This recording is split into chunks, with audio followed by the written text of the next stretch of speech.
Please check na lang yung audio kung nag-echo. Oo.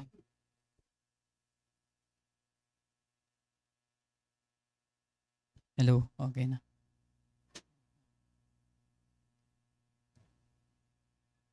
Shalom, bride. At sina pastor pumunta na sa Malaysia, no? Na 10 daw sila total at alam naman natin kung saan ang bahagi ng katawan, nandun din naman tayo. At kung nagpapahayag ang Panginoon doon, nagpapahayag din siya kung saan ang kanyang bahagi.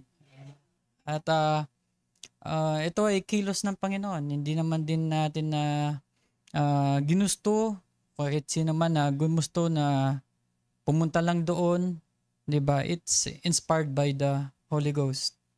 At alam natin meron na hunger and thirst doon sa bahagi na 'yon na may mabubuksan at gagawin ng Panginoon. Kaya last Sunday na topic yung topic ni pastor na na God permits the permissive will to glorify his perfect will, na kinood dun sa scripture sa Book of Acts, mga kapatid, na diretso ko na lang din sa gusto kong i-share na mahaba naman ang oras, kaya daanan din natin itong quotation muna, mga kapatid, na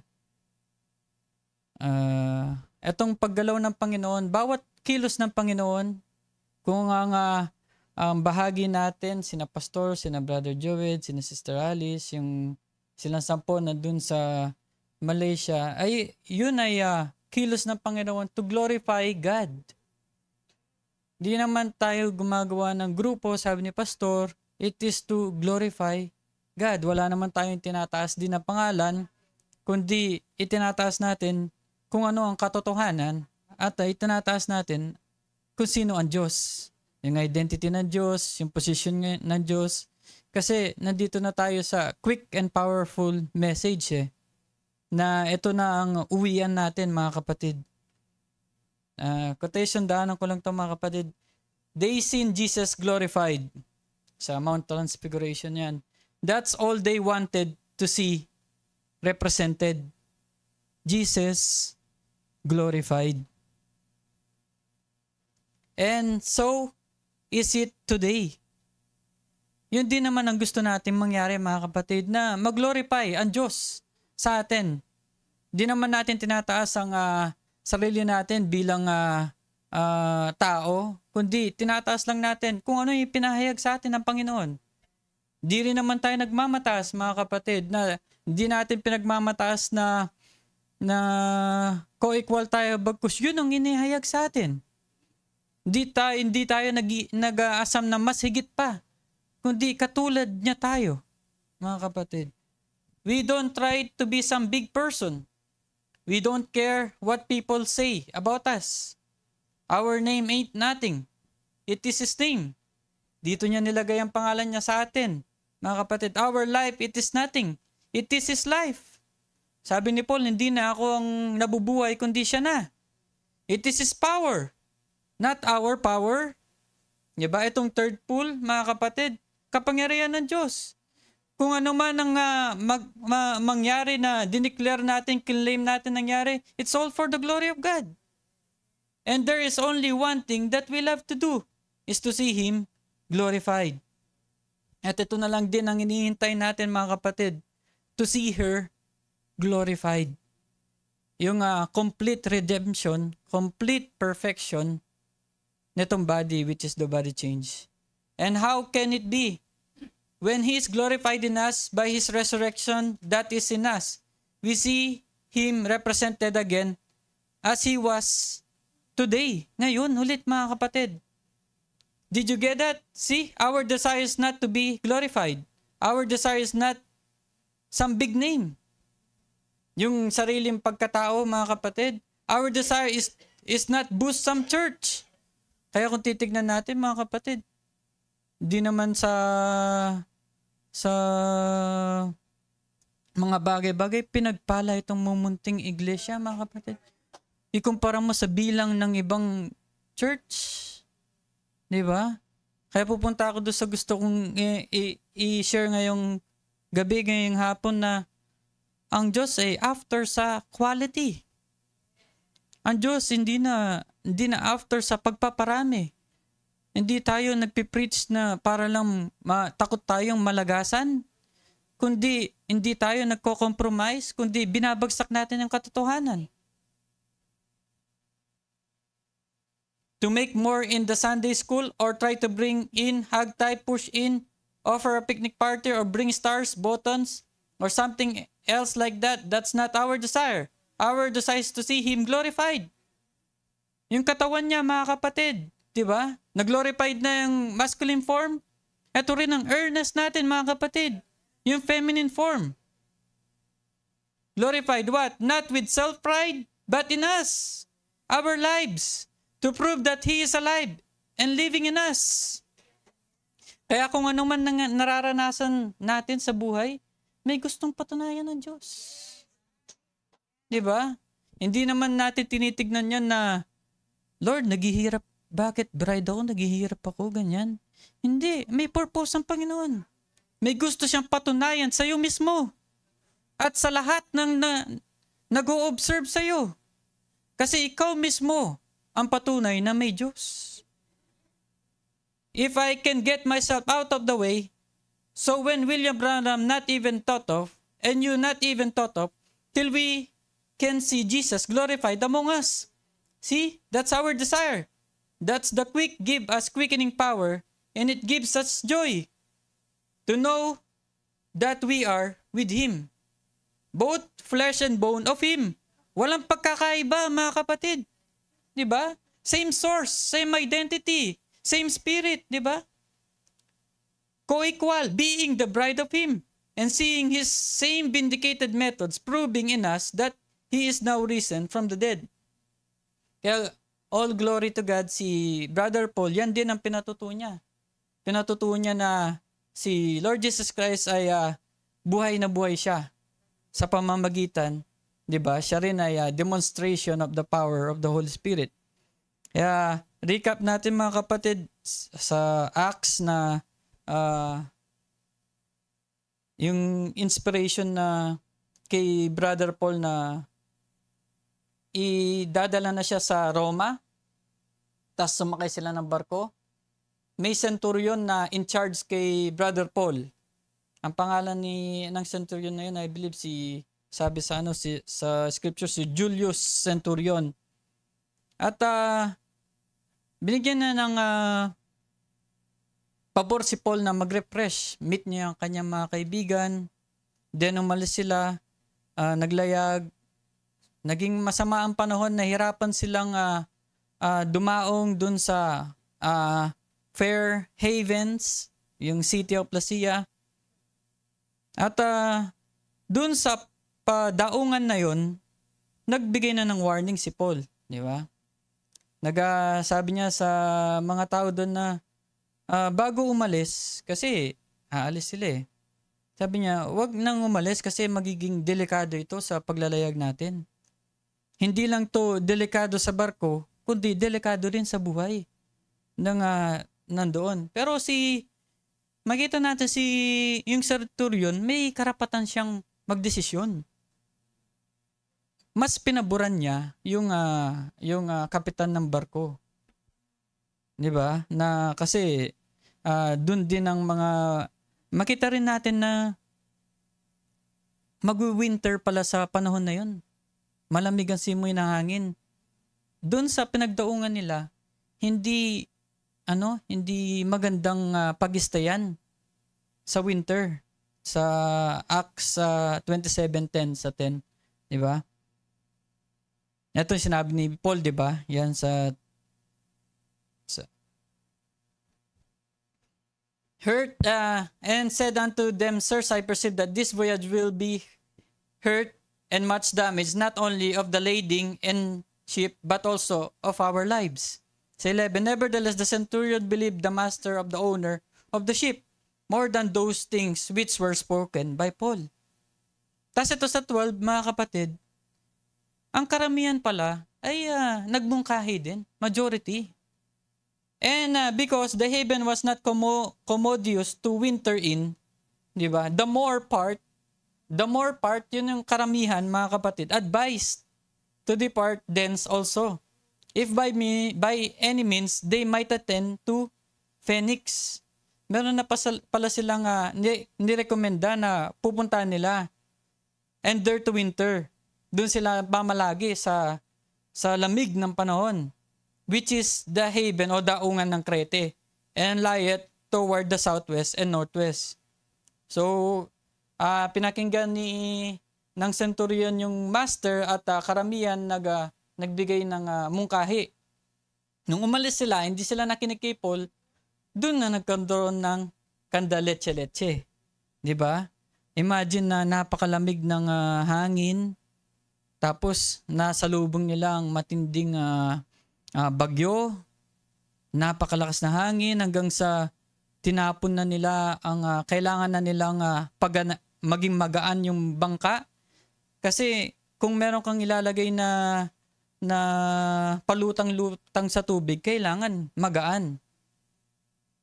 Kung corkscrew man yan o bote na plastic, kailangan magaan. Kaya pinagtatapon na nila yung mga cargo nila, kasangkapan nila.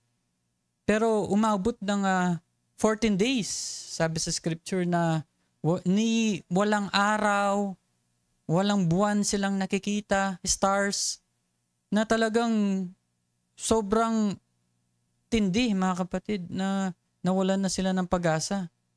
Diba?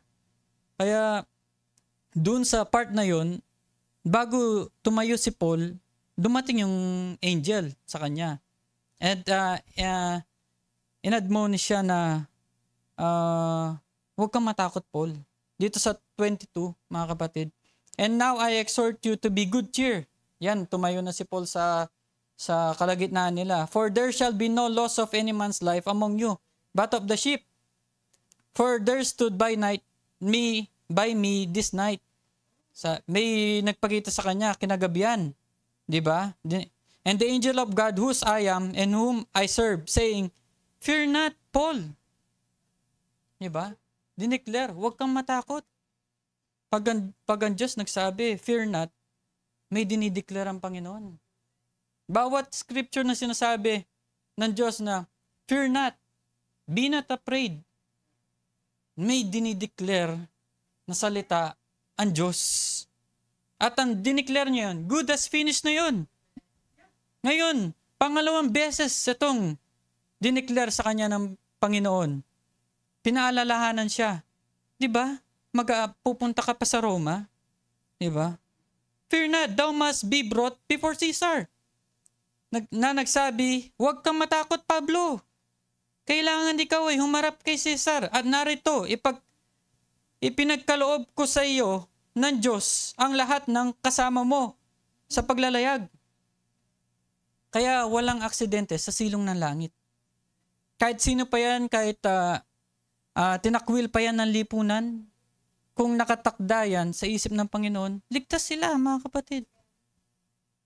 Sino bang magja-judge, di ba? Ang Panginoon, nakita na niya yan.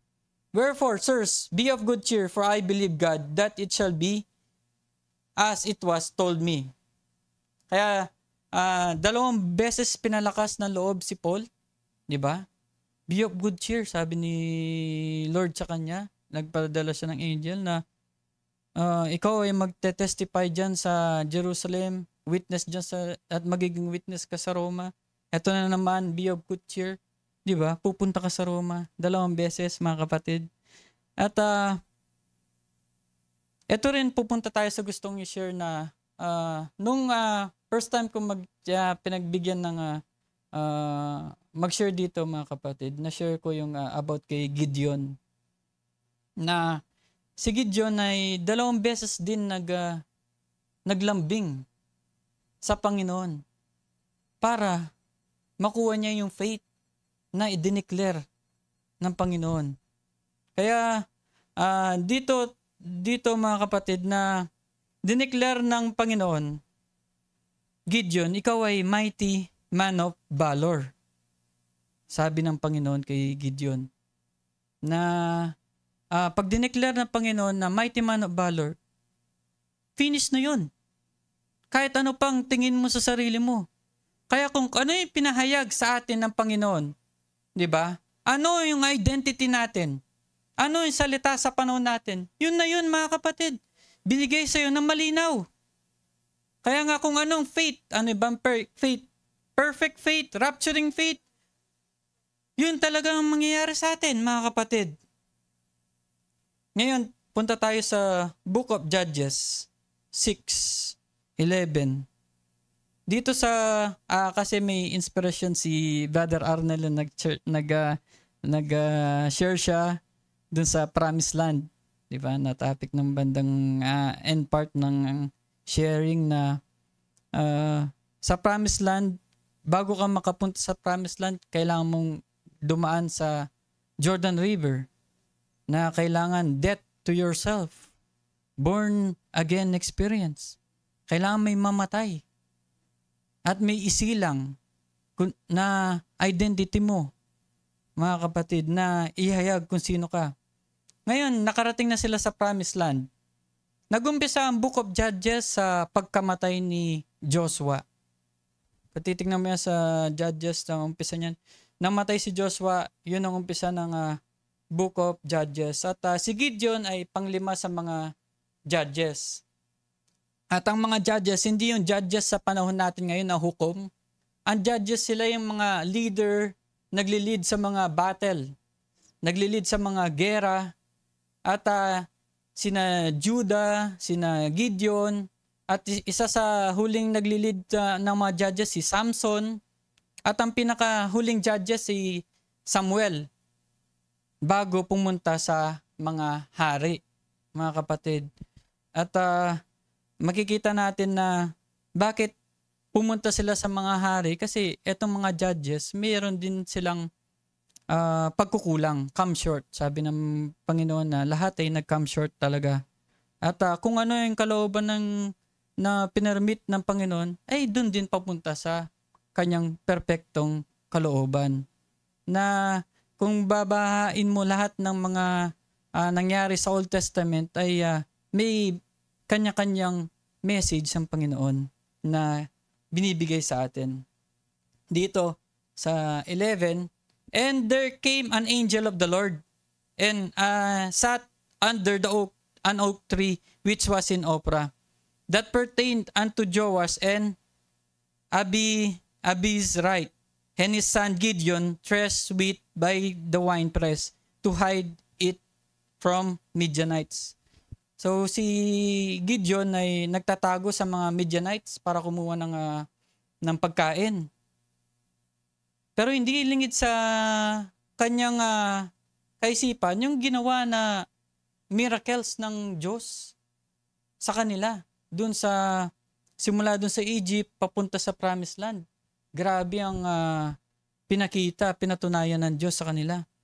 And the angel of the Lord appeared unto him and said unto him, the Lord is with thee, thou mighty man of valor. Dineclare na ng Panginoon. At napakita ang anghel ng Panginoon sa kanya at sinabi sa kanya, ang Panginooy sumasa iyo. Ikaw lalaking makapangyarihang may tapang. Di ba? Fearless, mighty man of valor. Dineclare yan ng Panginoon. Siya talagang nagtatago. Di ba? Takot na takot.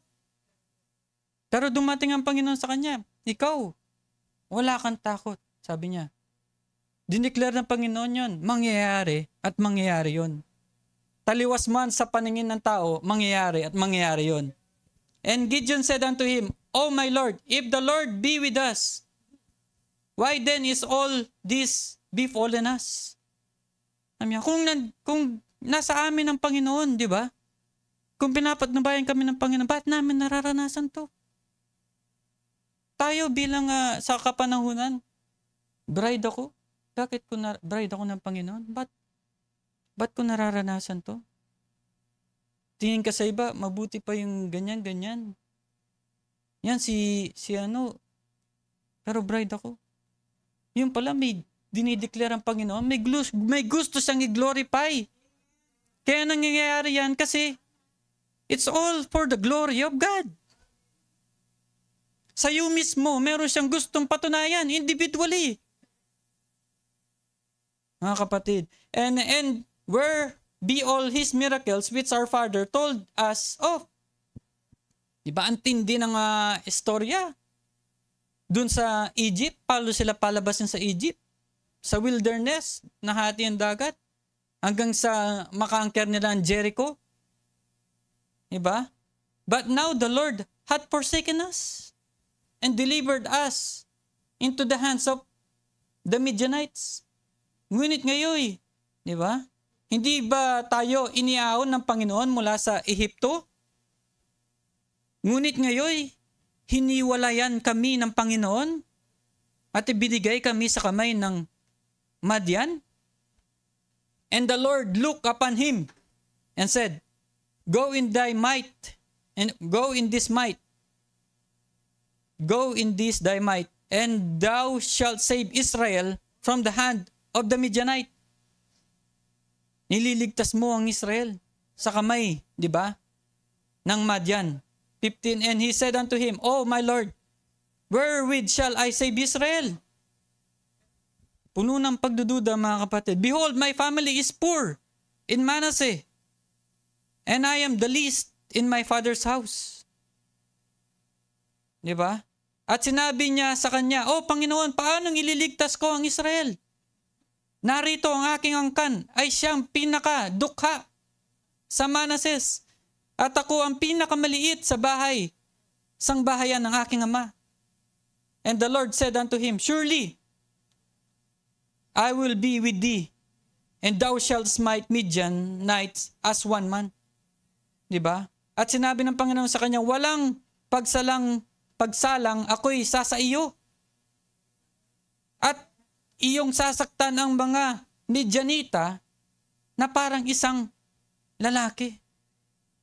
Diba? Pag dineclare ng Panginoon, ang Panginoon ang gagawa. Susukatin mo ba siya? Sinabi, eto lang ang kaya kong kakayaan bilang tao. Hindi ko kayang pumunta doon. Hindi ko kayang magawa yan. Pero dineclare ng Panginoon, binigyan ka ng inspiration, magagawa mo yon. Bakit? Ang Diyos ang kikilos. Kaya nga sinabi niya kay Paul, pupunta ka sa Roma eh.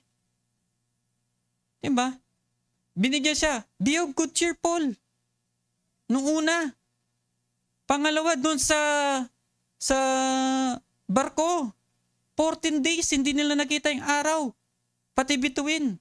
Puro malalamig na hangin, ang lalakas. Bagyo, ang lakas. Nawalan na sila ng pag-asa. Hindi ba, Paul? Dineclare ko na yan. Kaya nung tumayo si Paul sa gitna nila, siya na yung nagpalakas ng loob. Bakit? Pinalalahanan sa kanya kung ano, kung sino siya, kung ano ang gagawin ng Panginoon. Kaya ganun na lang siya, big of good cheer, walang mamamatay, ni isa. Kaya si Gideon talagang nagtatago, sobra. Takot na takot. Tapos bigla na magpapakita ang Diyos. Liligtas mo ang Israel. Liligtas mo ang bansa mo. Sa sobra niyang takot, gano'n na papayag ng Panginoon. Pero dahil sa pinagpahayag niya, obligado ang Panginoon. Gawin yun. Unconditional covenant ang binigay sa atin. Walang binigay na kondisyon na kailangan mo gawin. Dineclare ng Panginoon, siya na ang gagawa. Kaya nga yung mga bagay-bagay na nararanasan natin, hindi naman natin kailangan pagbutihin para ma-conquer, ma-overcome. We are more than conqueror. We are more than overcomer. Bakit? Na-overcome na yan. Kaya anong bang pangahawakan mo? Salita ng Panginoon. Di ba? Tulad din naman tayo ni Gideon dati, nung hindi pa tayo nanyo-new birth, di pa tayo pinagpapahayagan ng kung sino tayo. Di ba? May nagsasabi dito na sa isip natin na okay lang maging basahan. Di ba? Basta nandun sa langit. Di ba? Pero hindi ka pala ganun. Pinahayag ka. Hindi ka naiiba sa sinasamba mo. Although tayo dito sa earth, tayo ang true worshiper. Kasi we worship Him in spirit and in truth. Pero ipinahayag sa'yo yung identity mo, yung position mo. Kaya naging powerless si Satanas.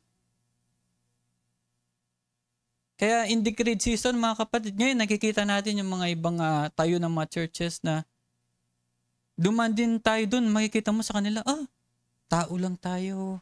Diba? Small G lang tayo. Hindi mo pwedeng maliitin. Diba? Don't play small. Dineclare ng Panginoon, eto ka, eto yung identity mo. Bilang nobya, tanggap mo yan. Kasi ikaw yan, mga kapatid. Kaya ganun na lang tayo nagre-rejoice sa kung anong pinahayag ng Panginoon sa atin. Quotation, now Gideon, when he was out there threshing his wheat, no doubt but that prophet's message was going through his heart. Ayan. What prophet said? I am the God of Abraham, Isaac, Jacob. I am the one that brought you out of Egypt. I am the one that gave you what you've got. Turn to me. And there he and his father out there and threshing his wheat, and an angel came to him, or he thought it was an angel. It happened to turn out it wasn't an angel. It was God Himself. Because you got what's capital Lord. You see? Sabi ng Panginoon, Diyos mismo ang nag-declare sa kanya. And when he spoke to Gideon, Gideon was a little surprised. He said, now, mighty man of valor. He didn't know he was. Wala siyang kalam-alam. Diba? Yung identity natin, yung position natin, hindi naman natin inasam yan. Basta inasam lang natin, maligtas tayo. Pero dumating ang Panginoon, inihayag niya sa'yo yung identity mo, yung position mo. Alam mo ba to dati? Yes, nung napuno ka ng spiritual amnesia, nilagay sa'yo, tinanggal sa'yo yung spiritual amnesia, ngayon, alam mo na ako sino ka. Pero hindi mo inisip to na maging kapantay ka niya. Inihayag niya sa'yo yung identity. Inihayag niya sa atin, mga kapatid. He didn't know he was. Maybe you don't know you are. Diba? Kaya nga kung nobya ka, God is obligated to reveal who you are. Kaya ganyan din ang pagpapahayag ng Panginoon, humahayo. Diba? The works of the Holy Spirit is all over the world. Di lang may bahagi natin dito, si Pastor na dun sa Malaysia, at ang Diyos kumikilos din sa ibang lugar. Kasi hindi mo pwedeng masukat ang Panginoon. Kaya salamat sa Panginoon, obligado ang Panginoon na i-reveal kung sino ka at sa the rest of the body. You might be many of those mighty men of valor tonight, sitting here. Ano mighty man of valor? Fearless. Diba? Fear not. Be not afraid. Bakit? Alamin mo yung identity mo. Dahil pag nalaman mo yung identity mo, Satan is powerless. You say, that little church, small group, oh my, there was only two there, him and his daddy. There only has to be two here. You and Christ. Diba? It's your relationship to God. That's all it takes to be mighty man of valor. That's right. Ito nga, nandito ang Diyos sa kapunuan. Diba? Nireveal niya ang kapunuan. Ano yung kapunuan? Nireveal niya ang complete revelation of God. Male and female. Hindi lang masculine, kundi may nobya siya na katulad niya. Same identity, same spirit, same source, same power, mga kapatid. Now, the first thing you know, what happened? As soon as he spoke to Gideon, the mighty man of valor called him what he could do. And he said, Nay, Lord, no, Lord, I can't believe that. Pero salamat sa Panginoon nang inahayag sa iyo, ito, na ikaw ang pinaka-galak, di ba? Sa mundong ito. Bakit? Maging kapahingaan. Lord of Sabbath, nandito sa iyo. Regardless anong mangyari, may rest ka. Bakit? Alam mo kung saan ka pupunta. Matulog ka man, Body change, we claim body change. Alam mo kung saan ka pupunta. Sabay-sabay tayo, mga kapatid. Magmi-meet sa Kanya, mga kapatid. Kaya salamat sa Panginoon na hindi natin, yung iba, minamalit lang sila. Tao lang tayo. Small G lang tayo. Patunay lang na hindi para sa kanila ang salita sa kapanahunan. Ang fullness, mga kapatid. Sasabihin, weakest, di ba? Sa Lord, dineclare mo, ako yung mighty man of valor. Weakest ako eh. Mag-ano ka pa ba? Daday lang ka pa ba sa Panginoon? Hindi. Tatanggapin mo yung identity mo. Hindi ka magpapahumble. Eto ang identity mo, sabi ng Panginoon. Lord, hindi. Tao lang ako. Lord, hindi. Small G lang ako. Hindi, mga kapatid. Tatanggapin mo yan dahil ikaw yan. Sa Judges 6:23-24, tuloy natin yung scripture. And the Lord said unto him, Peace be unto thee. Diba? Fear not, thou shalt not die. Diba? At sinabi ng Panginoon sa kanya, kapayapaan ang sumaiyo. Huwag kang matakot. Hindi ka mamamatay. Ganyan din ang sinabi ng angel dun kay Paul eh.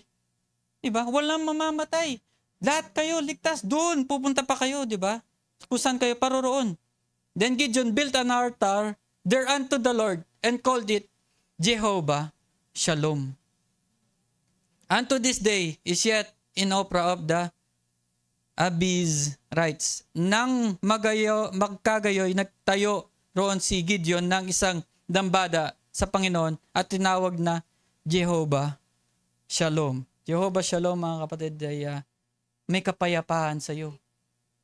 Regardless, mga kapatid, na sa tingin ng tao napaka-imposible, pero dineclare ng Panginoon kung sino ka. At the same time, magkakaroon ka ng kapayapaan. Diba? Sa loob mo. Regardless, diba? Makita mo, pahintulutan man na magkaroon ka ng kahinaan dito sa flesh na to, may kapayapaan ka. Bakit? Patutunayan ng Panginoon, itong katawan na to, i-glorify niya. Ano para saan pa yan? Temporal lang yan, pero may layunin ng Panginoon.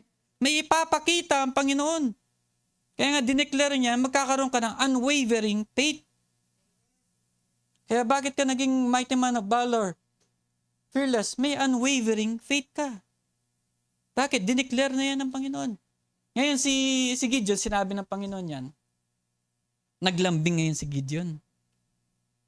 Kasi sabi ni Lord ikaw ay magiging mighty man of valor, liligtas mo ang bansa mo sa mananakop na yan. Dinikla ng Panginoon, maglalambing ngayon si Gideon. Lord, sabi niya sa 36, kaya dito yung patotoo sa Bicol, pwede kang maglambing sa Panginoon sa gurong mo Di ba? Lord, ito yung pangako mo sa akin. Ito yung salita mo sa akin. Papatunayan sa iyo ng Panginoon. Di ba? And Gideon said unto God, If thou wilt save Israel by my hand, as thou hast said, sinabi mo yan, Panginoon, at sinabi ni Gideon sa Diyos, kung iyo ililigtas ang Israel sa pamamagitan ng aking kamay, gaya ng iyong sinalita, behold, I will put a fleece of wool, balat, di ba? In the floor. Maglalagay ako ng balat dito sa sahig. Sabi niya, Lord, basahin mo yung balat at yung floor, wag maging basa.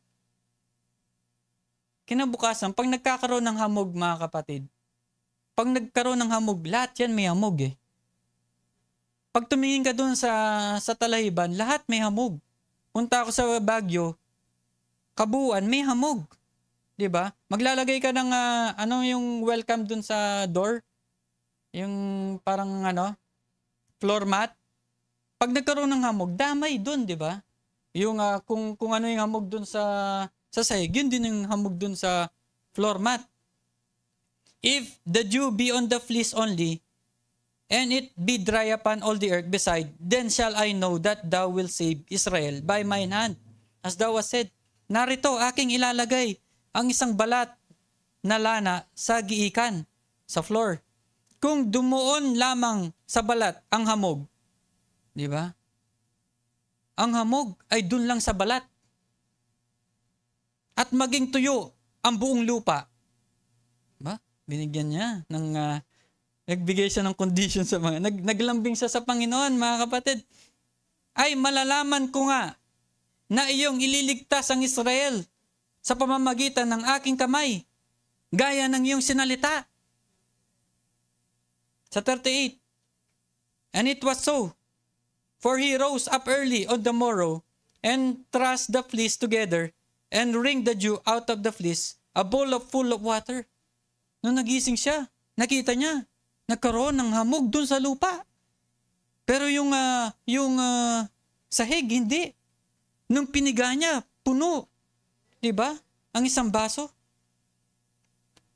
At nagkagayoy sapagkat siya'y bumangong maaga ng kinaumagaan at hinigpit ang buong balat at piniga ang hamog sa balat na isang tasang malaki ng tubig.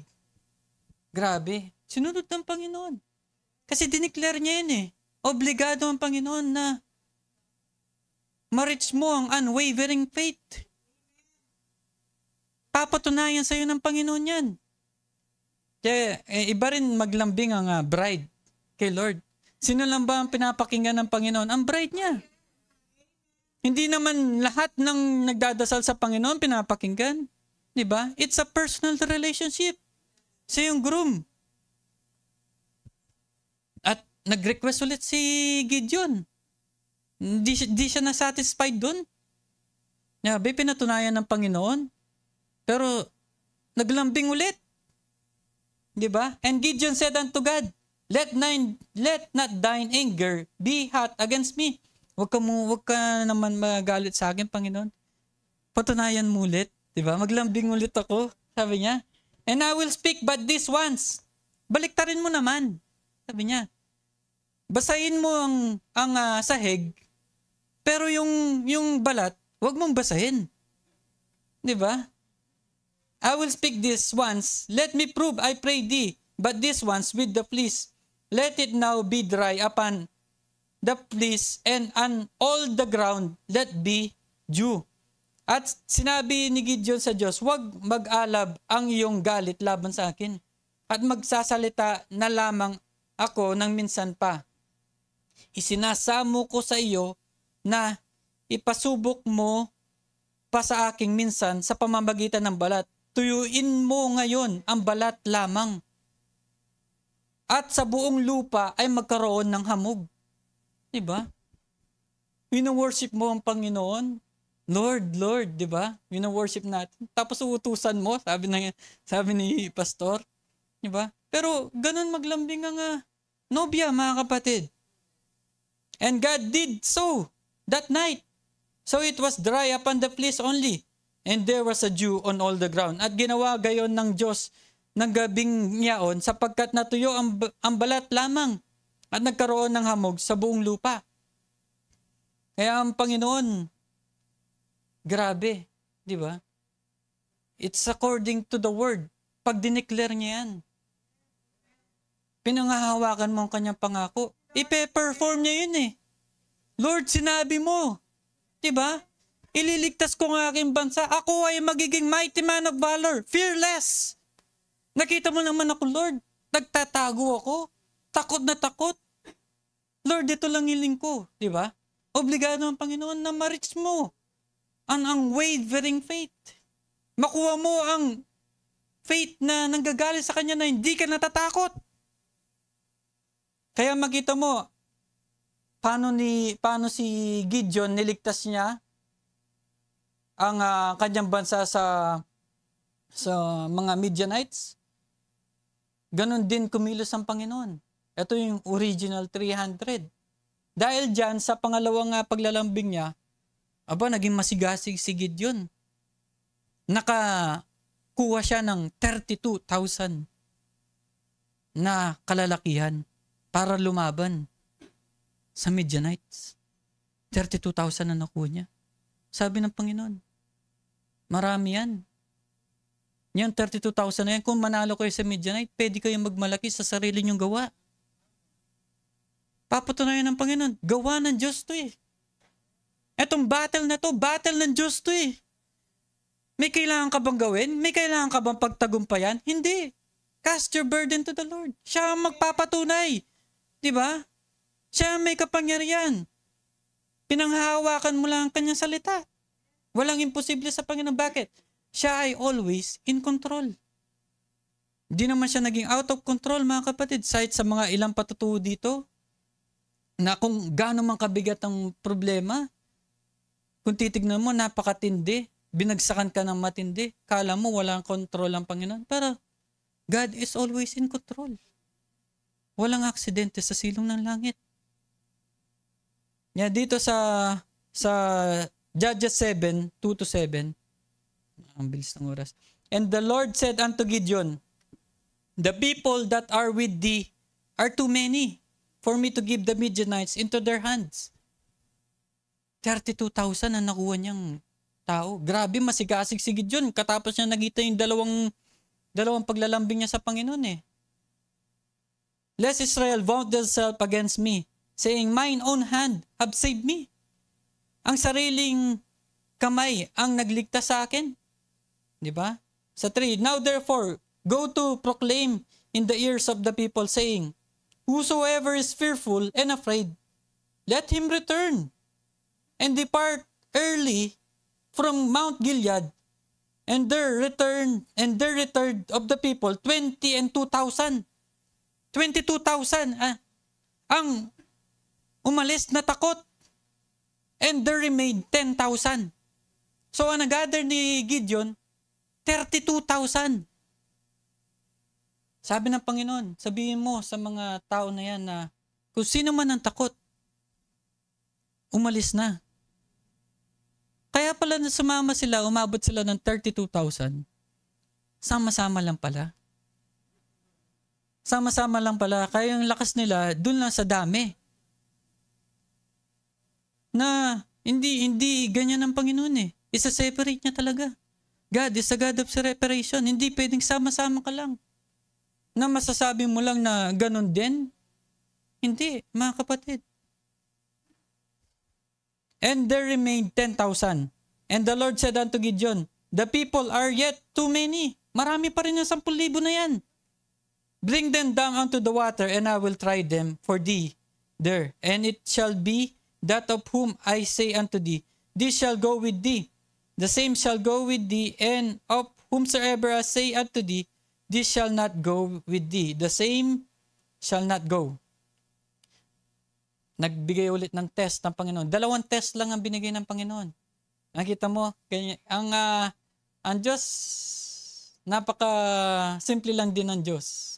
Maghahayag ang Diyos sa mga simpleng tao. Ang kapahayagan, simple lang din. Di ba? Pinrove niya kay Gideon 2 beses na lambing. Ito, 2 beses din niya tinest ng tao. Yung 32,000, naging 300. He brought down the people unto the water, and Lord said, di ba? Everyone that lappeth of the water with his tongue, as a dog lappeth, him shalt thou set by himself. Likewise, everyone that boweth down unto his knees to drink. Gayoy kanyang inilusong ang bayan sa tubig. At sinabi ng Panginoon kay Gideon, bawat humimod sa tubig ng kanyang dila, gaya ng paghimod ng aso, ay iyong ihihiwalay. Gayon din ang bawat yumukong lumuhod upang inumin. Sa 6, and the number of them that lap, putting their hand to their mouth, were 300 men. But all the rest of the people bowed down upon their knees to drink water. At ang bilang ng mga humimod na inilagay ang kanilang kamay sa kanilang bibig ay 300 lalaki. Ngunit ang buong labis ng bayan ay yumukong lumuhod upang uminom ng tubig. Ito mga kapatid, ang tubig, living water patungkol sa kapahayagan ng Panginoon. Pero ang tubig din ay nagtitipo sa multitudes ng tao. Ang mga kumuha sa pamamagitan ng kanilang kamay na uminom at yung dun sa lumuhod sa tubig ng multitudes, mga kapatid, ay hindi kasama. Yung lumuhod, mga kapatid. Kasi, multitudes, ano yung pinapahalagaan mo? Maraming miyembro. Doon ka luluhod. Sasabihin mo ang kapahayagan na kinokompromise mo ang salita. Kasi anong mas mahalaga sa'yo? Nakaluhod ka dun sa multitudes. Mas mahalaga sa'yo, mas marami. Pero papatunayan ng Panginoon, ang Diyos hindi after sa quantity. Hindi after siya dun. Sa kung anong kukunin ng Diyos sa kanyang kamay. Yun ang quality lang, mga kapatid. 300 lang. Yung mga kinuha lang sa kanyang kamay, hindi lahat. Kaya, dito mga kapatid, di tayo nagpaparami. Binabagsak natin ang salita. Di tayo natatakot na malagas sa miyembro. Bakit? Ang Diyos ay nandun siya sa quality. Mga kapatid. And the Lord said unto Gideon, by these 300 men that laugh will I save you. And deliver the Midianites into thine hand, and let all the other people go, every man unto his place. Kaya God is a God of separation. Ngayon, sineseparate ngayon ng Diyos ang kanyang nobya. Sa papaano? Sa kapahayagan. Sa revelation. Paano? Nire-reveal niya ang misteryo, mga kapatid. Dito sa quotation, if you're still holding that organization and saying, this is it, and this is it, you better stop. Look back down, examine it with the word we're getting plumbed out of. We ought to have lived above the short hair and all. This age now, we are back into something now. That God is revealing the hidden mysteries had been put on the book before the foundation of the world. And those who have obeyed in these small things will catch it in these other things. If they haven't, it will go over the top of their head. As far as the east is from the west, it will just, like Gideon, separating his men. There was thousands and thousands. God said, that's too many. Separate them again. Give them another test. And separate them again. Separate them again. And on down till he had a little handful. He said, that's the group I want to do the job. That's exactly what happened. Another quotation. It's just like it was in the days of Gideon. It's just like it was in the days of Gideon.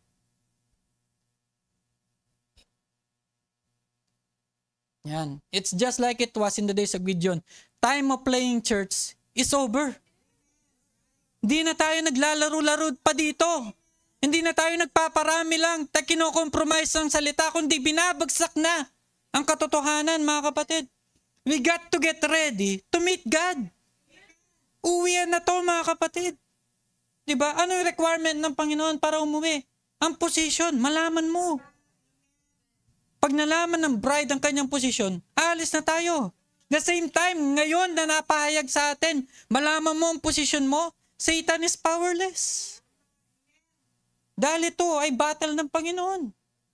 Kaya bakit walang power sa Satan sa'yo? It's the battle of God. Judges 7:6-22. Nalikaw sa scripture. Ito yung pagdidivide ng Panginoon. And he divided 300 men. Dito na susugod na sila sa Midianite. Judges 7:16-22. And he divided 300 men into 3 companies. Na ipon na ang 300, di ba? Yan na hindi deliver ngayon. And he put a trumpet in every man's hand. Bawat isa may trumpeta. With empty pitchers and lamps within their pitchers. Ang sabi sa Tagalog, at binahagi niya ang 300 lalaki ng 3 pulutong. Dinivide niya sa 3. at kanyang nilagyan ang mga kamay nilang lahat ng mga pakakak, trumpet, at mga bangang walang laman. Ano yung bangang? Bangang walang laman. Earthen vessel.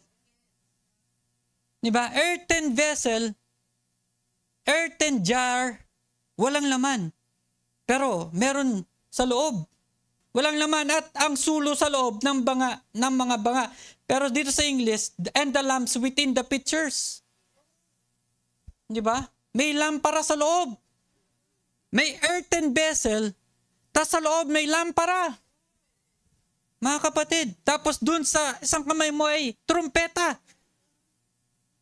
And he said unto them, look on me, and do likewise. And behold, when I come to the outside of the camp, it shall be that as I do, so shall ye do. When I blow with the trumpet, I and all that are with me, they are identified as one. Isa lang ang sinigaw nila, mga kapatid. Kung ano yung sinigaw ng isa, yun din ang sinigaw ng the rest. Then blow ye the trumpets also on every side of all camps, and say, the sword of the Lord and of Gideon.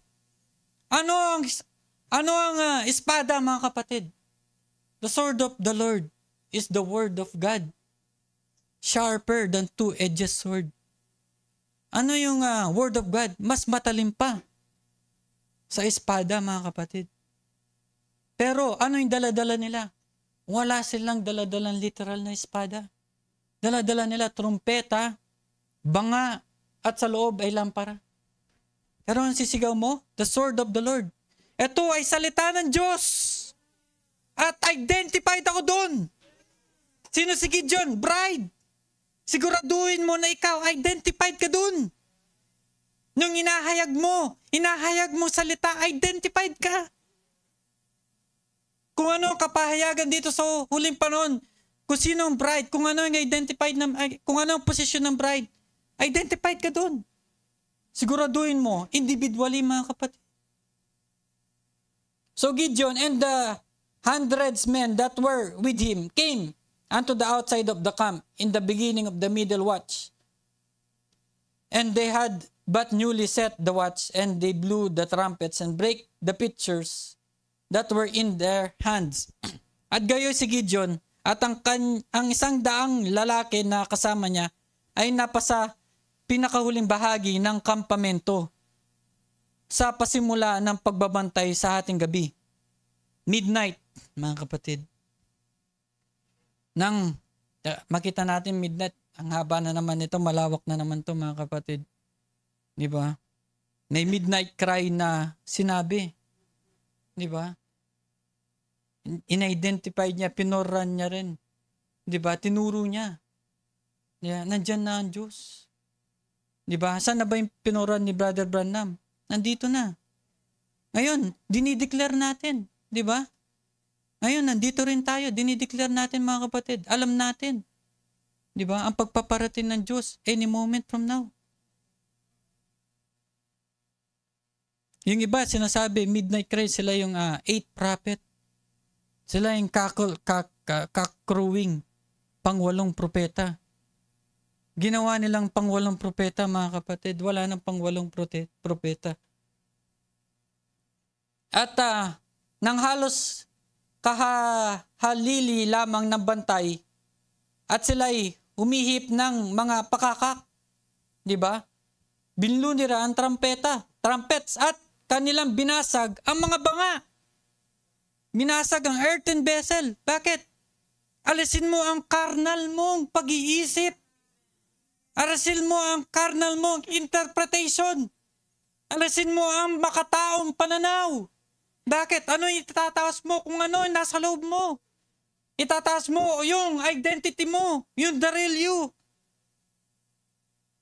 Binasag ang banga na nasa kanyang mga kamay, and 3 companies blew the trumpets and brake pitchers and held the lamps in their hands. Nasaan ang lampara? Nasa loob ng ng jar, at tinaas nila. Yun ang itataas mo, mga kapatid. Yung identity mo. and the trumpets in their right hand to blow withal. And they cried, the sword of the Lord and of Gideon. And they stood every man in his place and round about the camp. And all the hosts ran and cried and fled. And 300 blew the trumpets, and the Lord set every man's sword against his fellow. At tinipan nila ang 300 pakakak, at inilagay ng Panginoon ang tabak ng bawat isa laban sa kanilang kasama. Pinalibutan nila yung midnight, pinalibutan nila yung kalaban, mga kapatid. Yung sinigaw nila.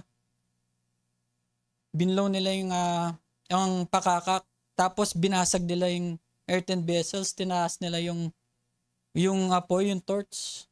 Sinabi niya, the sword